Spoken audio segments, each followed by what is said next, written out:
Non, c'est pas... Bernard Thévenet, qu'est-ce qui nous vaut votre présence pour la dictée du Tour de France, Bernard?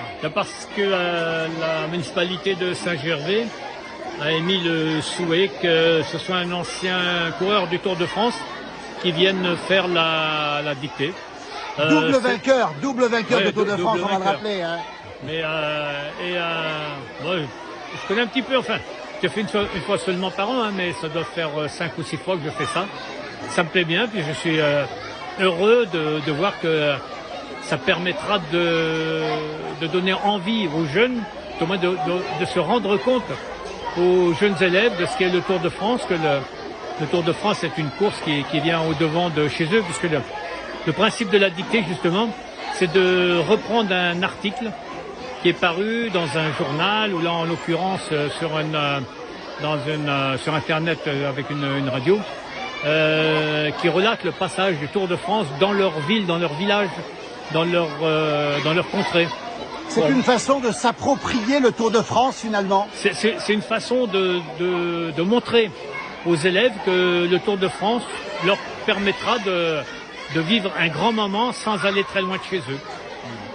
Alors ça veut dire que devant les élèves, la dictée, c'est un moment fort de dictée, Bernard. Ça vous change du vélo, tout ça? Ah bah évidemment, oui, c'est très très différent, mais moi ça me fait très plaisir de participer à ce genre d'exercice. Le département de la Haute-Savoie est privilégié. Ils vont rester 4 jours, pratiquement le quart du Tour de France en Haute-Savoie. Pourquoi la Haute-Savoie est-elle toujours au cœur du Tour de France, Bernard? C'est parce qu'il y a des belles montagnes? Oui, exactement, oui, parce qu'il y a des belles montagnes, mais c'est pas moi qui fais le parcours, hein, donc il faut demander ça à Christian Prudhomme et à Thierry Gouvenou qui, eux, font le parcours.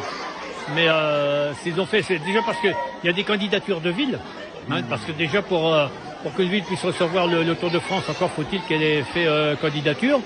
Il y a près de, je crois, 225 villes qui sont candidates pour recevoir une étape du Tour, et il faut à peu près entre 33 et 35 sites. Donc c'est vrai que, bon, je veux dire que la Haute-Savoie est favorisée cette année. Peut-être aussi le fait que l'annonce que la Haute-Savoie prendra en charge les championnats du monde de cyclisme 2027, ça peut être joué aussi. Ce sera un grand moment aussi 2027. On s'y prépare déjà, Bernard Thévenet, à ce grand rendez-vous mondial en 2027?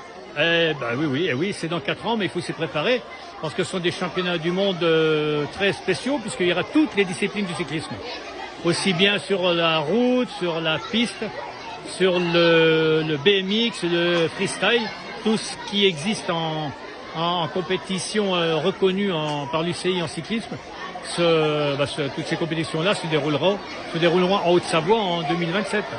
Merci beaucoup, Bernard, et bonne dictée surtout. Merci, pas de problème.